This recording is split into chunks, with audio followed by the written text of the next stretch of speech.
Hello everyone. In last video we completed till significant figure, scientific notation, atoms, electron, protons, isotopes, isobar and all. Students, there are a few questions, a few topic where we are using addition, subtraction and multiplication, division on the basis of or by using, we can say, significant figure. Student, if you see this addition, that 2.635, 4.3, 5.87, what we get after addition? We get the sum 12.805. But if you have to write the answer to its correct decimal place, so actually its answer is 12.8. Now the question is why? So when we are using the concept of significant figure during this all addition, subtraction, multiplication and division, there are some rules. So rule is same in the case of addition and subtraction. We have to report our answer the lowest place after decimal. Lowest place after decimal. If you see in this fraction, there are three fractions.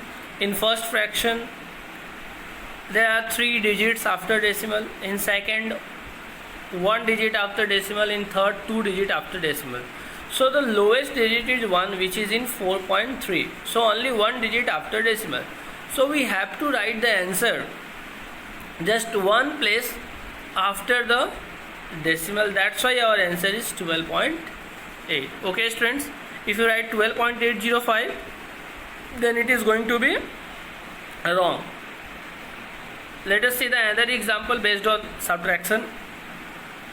This is the subtraction. We have to subtract 5.32 from 8.635. What we get? 5, 1, 3, then 3. That means 3.315. If you write this answer, so it's not going to be correct. So the actual answer is 3.32, because the lowest digit after decimal is 2, which is in 5.32. That's why the answer is 3.32. Now the question is, here in the final answer the second digit is 1. Then why we wrote 2? So here we apply the round up technique. What's the round up technique?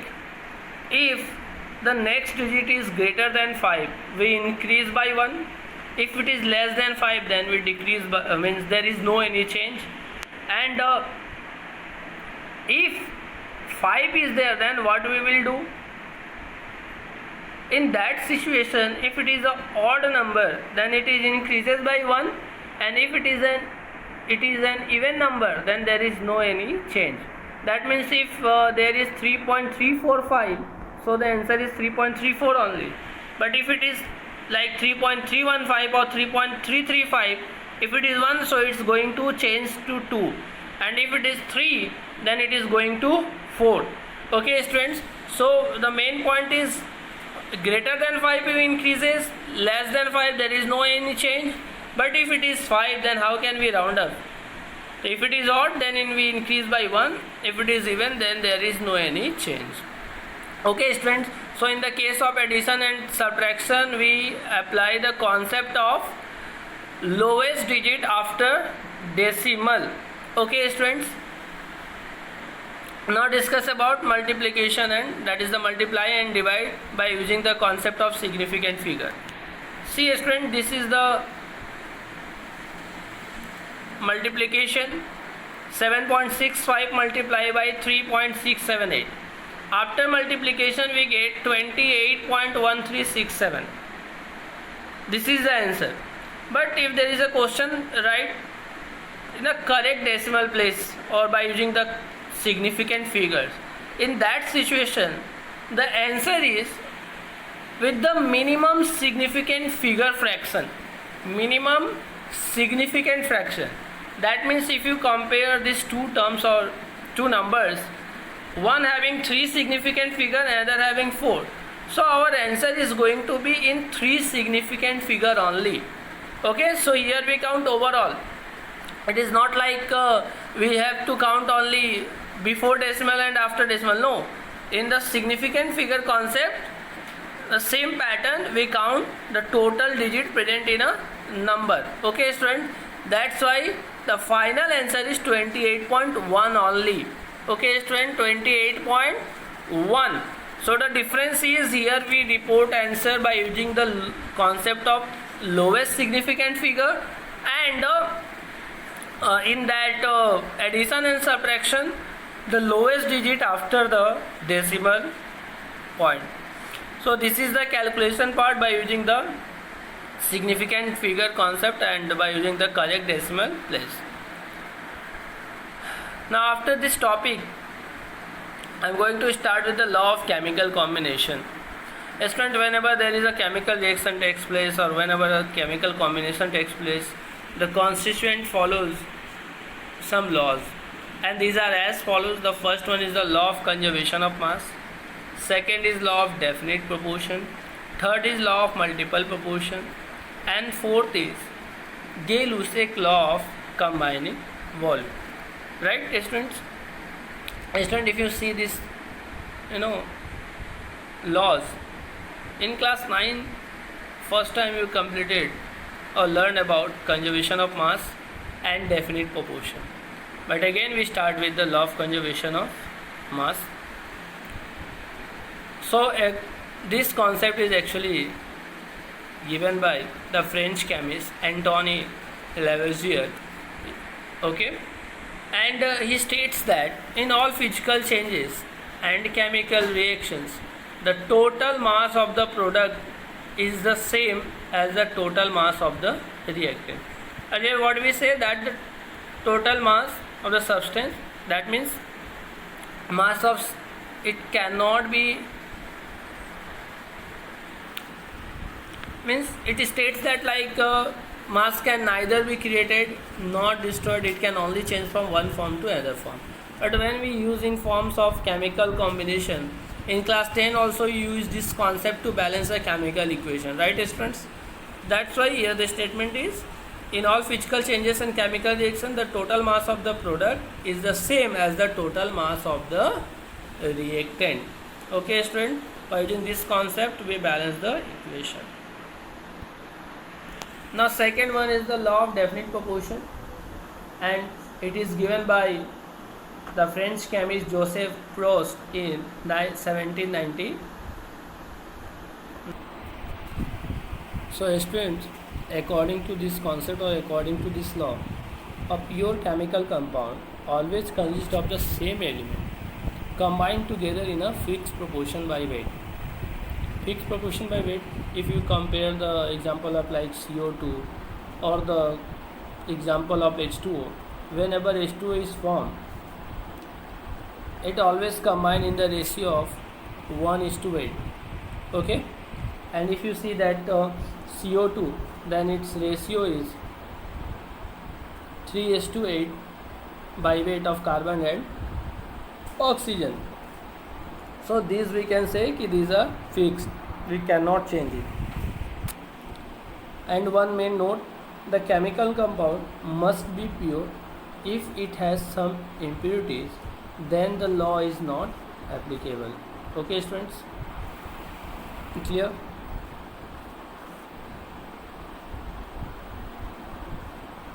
Now the next is law of multiple proportion, right?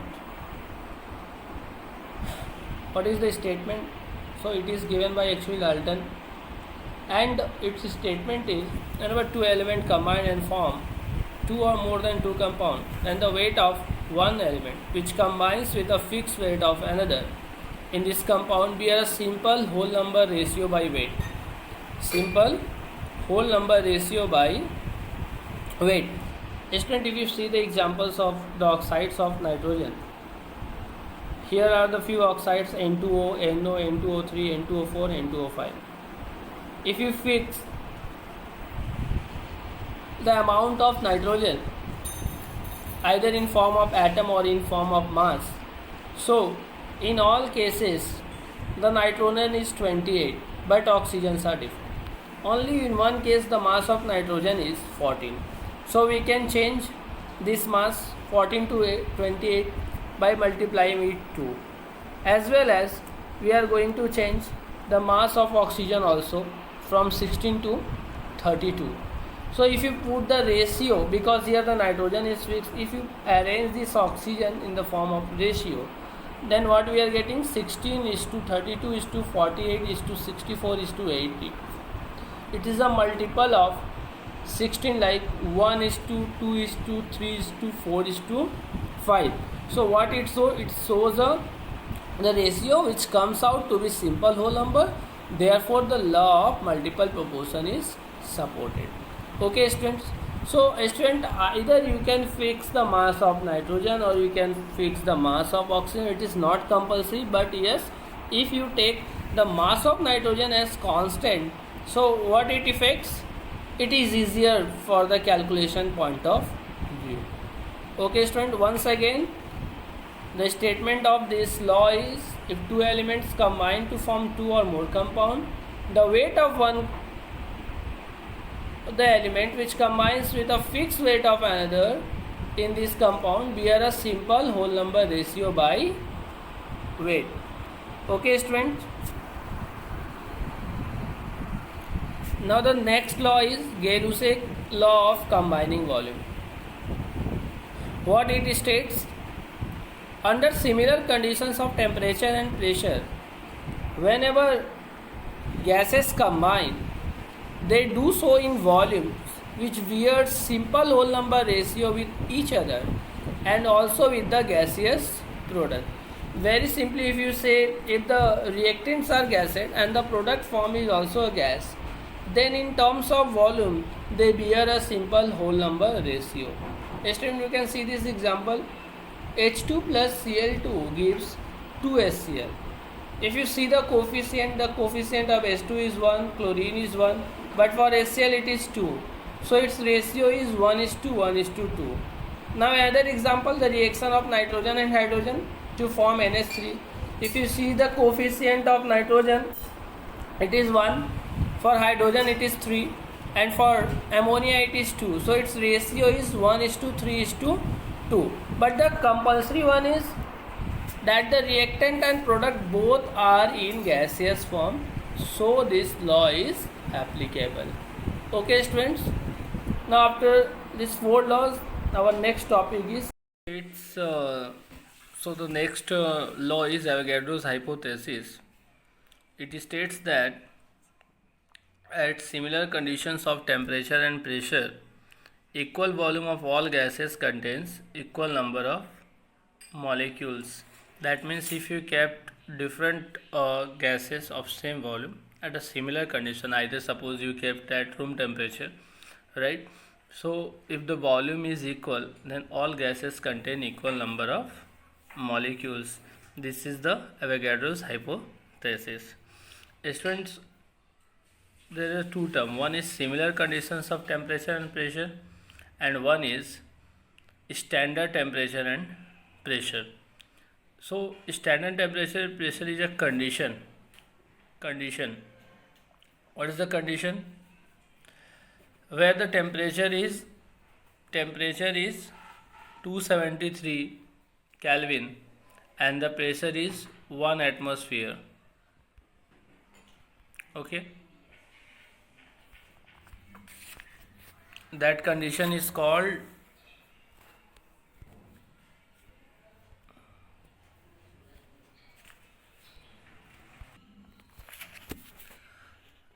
so there are two conditions. One is similar conditions of temperature and pressure, and second one is standard temperature and pressure. So here in Avogadro's hypothesis, that similar conditions of temperature and pressure is required. Okay, now after Avogadro hypothesis, we are going to discuss with the mole concept. Student, this is again the old topic only. First of all, first time we can study it in the class 9th actually. So total there are three concepts of mole, right? So first discuss all these three concepts, later on we discuss the example. So 1 mole, first according to first concept, 1 mole of any substance contains 6.022 into 10 power 23 particles, or Avogadro's number of particles. Means this number is called Avogadro number. Now second, according to second concept, 1 mole of any substances is equal to their gram atomic mass if it is an atom, or gram molecular mass if it is a molecule. Okay students, depending upon the state of substances, it is in form of gram atomic mass or it is in form of gram molecular mass. And the third concept is 1 mole of any gaseous substances at STP. Now here STP is going to use, actually, that is the standard temperature and pressure, occupy 22.4 liter of its volume.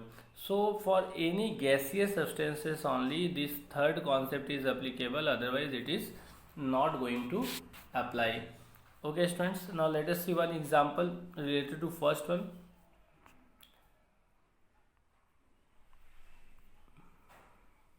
Like 1 mole of carbon atom, that means Avogadro number of carbon atoms.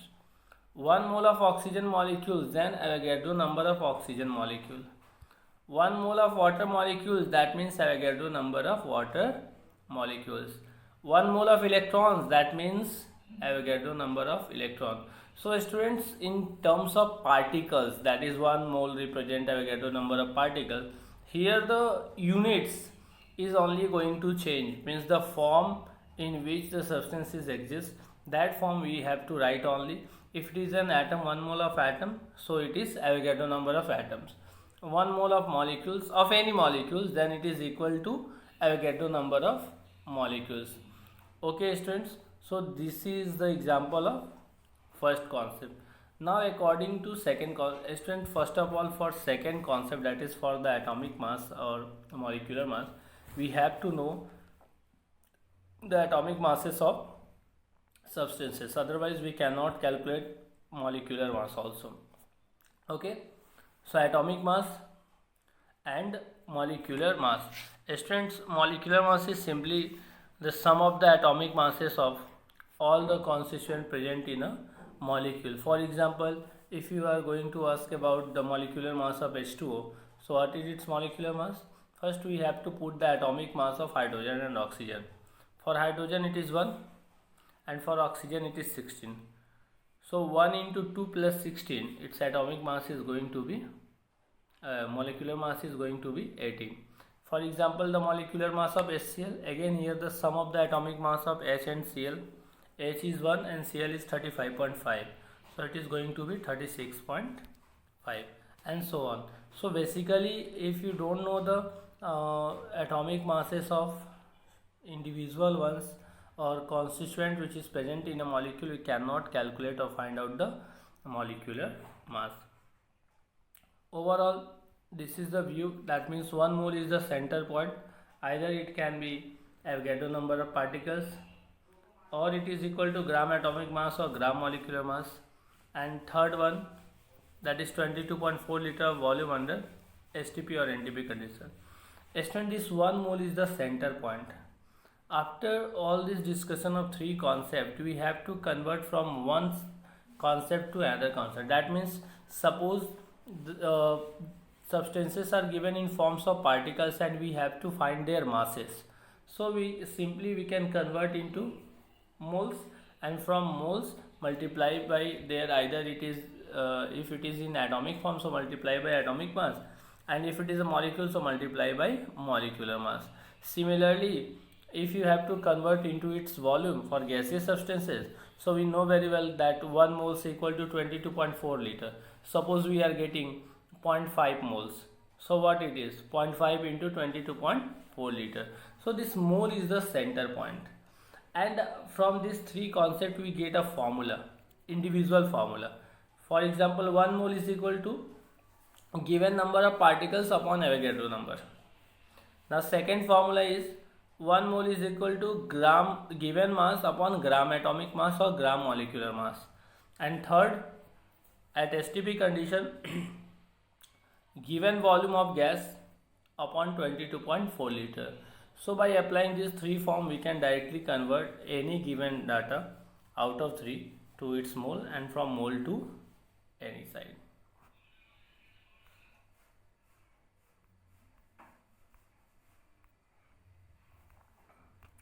Let us see some example of question. Calculate the total number of electrons present in 1.6 gram of methane. So here first of all we have to find the total number of electrons. But first of all, in 1 mole how many electrons are present, that is very much important. So student, number of molecules in 1.6 gram of methane. So molar mass of methane is, you can see 12 plus 4, that is 16. Now 16 gram of methane contains Avogadro number because it is equal to their 1 mole. So 16 gram is directly we can use as a 1 mole form, which is equal to Avogadro number of molecules. So in 1.6 gram how many molecules will be there? Avogadro number upon 16 into 1.6. So we are getting 6.022 into 10 power 22 molecules of methane. Now student, we have to calculate electrons actually. First of all, you see that in 1 molecule of methane how many electron is there? So 1 molecule that represents CH4. Okay, what is the atomic number of carbon? It is 6. What is the atomic number of hydrogen? It is 1. How many hydrogen? 4, right? So total number of electrons present in 1 molecule of methane is 10, because 6 from carbon and 4 from hydrogen, that is 10. These 10 electrons are present in 1 molecule of methane. Therefore in 6.022 in 10 power 22 molecules of methane contains this number of molecules into 10, and then we are getting 6.022 into 10 power 23 electrons. Okay friends. Now what is next question, next example? What is the total number of molecules of CO2 which contain 8 gram of O2? Students, always we have a given terms regarding their, using the concept of molecular mass. If you see the formula of CO2, 1 carbon and 2 oxygen. So what mass we are getting? That is what the molar mass of CO2, 44. And in 44 gram, if you see, 16 gram of oxygen is there. 32 gram of oxygen is there, because 2 atoms of oxygen is present. That means 32 gram of oxygen are present in CO2 equal to 44. That means if 32 gram oxygen is there, so mass of CO2 is 44. Then if 8 gram of oxygen are present, then what is the mass of CO2? 44 by 32 into 8, that is 11 gram. But we have to calculate the molecules of CO2. So it's very direct one. 44 gram of CO2 contain Avogadro number of molecules. Therefore 11 gram of CO2 contains. So Avogadro number into 11 upon 44. After calculation we are getting 1.5 into 10 power 23 molecules. So students, it's just for confusion, to make a confusion, right? If your direct question is there, find the number of molecules in 11 gram.